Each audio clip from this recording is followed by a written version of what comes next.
CM Pawan తిరుపతిలో పర్యటించనున్నారు. కాసేపట్లో రేణిగుంట విమానాశ్రయానికి చేరుకోనున్నారు. అక్కడి నుంచి నేరుగా మామండూరు అటవీ ప్రాంతానికి వెళ్లి ఎర్రచందనం గోడౌన్లను పరిశీలిస్తారు. వైసీపీ హయాంలో ఏపీలో ఎర్రచందనం నిల్వలు పేరుకుపోయాయి. వందల కోట్ల రూపాయల ఆదాయం వచ్చే ఎర్రచందనాన్ని వైసీపీ నిర్లక్ష్యం చేసింది. మంగళం మామండూరులోని గోడౌన్లలో వందల కోట్ల విలువ చేసే ఎర్రచందనం నిల్వలున్నాయి. ఈ నేపథ్యంలో ఆ గోడౌన్లను పవన్ సందర్శిస్తారు. మధ్యాహ్నం కలెక్టరేట్లో అటవీ శాఖ అధికారులతో సమీక్ష సమావేశం నిర్వహిస్తారు. నిల్వల్లో ఉన్న ఎర్రచందనాన్ని విక్రయించి ప్రభుత్వానికి ఆదాయం వచ్చేలా చర్యలు చేపట్టాలని ఆయన సూచించనున్నారు. అలాగే శేషాచల కొండల్లో ఉన్న అరుదైన వన్యప్రాణులు వృక్ష సంపదను కాపాడే దిశగా తగిన చర్యలు తీసుకోవాలని అధికారులకు సూచించనున్నట్లు సమాచారం.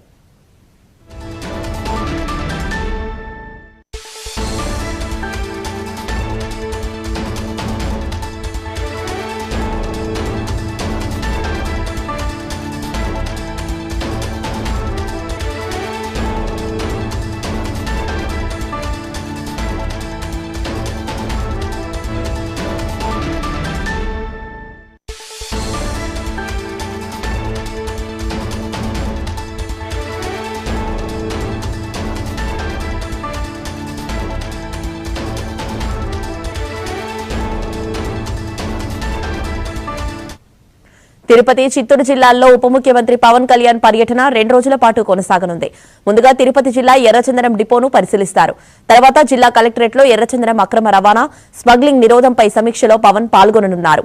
రేపు పలమనేరులోని కుంకి ఏనుగుల సంరక్షణ, ఏనుగులు మనుషుల మధ్య సంరక్షణ నియంత్రణకు అనుసరిస్తున్న నూతన సాంకేతిక విధానాలను పరిశీలించనున్నారు.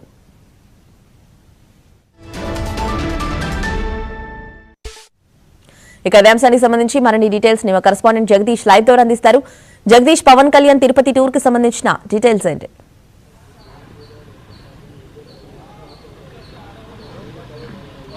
Thank you Srividya.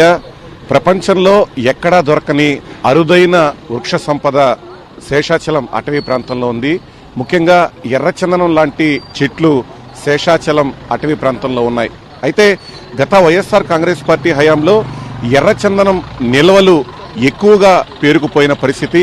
అయితే ఎక్కువగా ఈ గోడౌన్లలో ఎర్రచందనం ఉన్నా సరే ఏమాత్రం ఆ ఎర్రచందనాన్ని విక్రయించకుండా నిర్లక్ష్యంగా వ్యవహరించారు గతంలో ఉన్న వైఎస్ఆర్ కాంగ్రెస్ పార్టీకి సంబంధించిన పెద్దలు. అయితే కూటమి ప్రభుత్వం మాత్రం ఈ ఎర్రచందనం నిల్వలను పూర్తి స్థాయిలో విక్రయించి ఆదాయాన్ని చేకూర్చుకునే పనిలో పడిందని మనం స్పష్టంగా చెప్పుకోవచ్చు. అందుకే ఉప ముఖ్యమంత్రి పవన్ కళ్యాణ్ రంగంలోకి దిగబోతున్నారు. ప్రస్తుతం నేను తిరుపతిలోని మంగళం దగ్గర ఉన్న అటవీ శాఖ అత్యాధునిక ఎర్రచందనం గిడ్డంగుల సముదాయం దగ్గర ఉన్నాను. ఇక్కడకు మరి కాసేపట్లో పవన్ కళ్యాణ్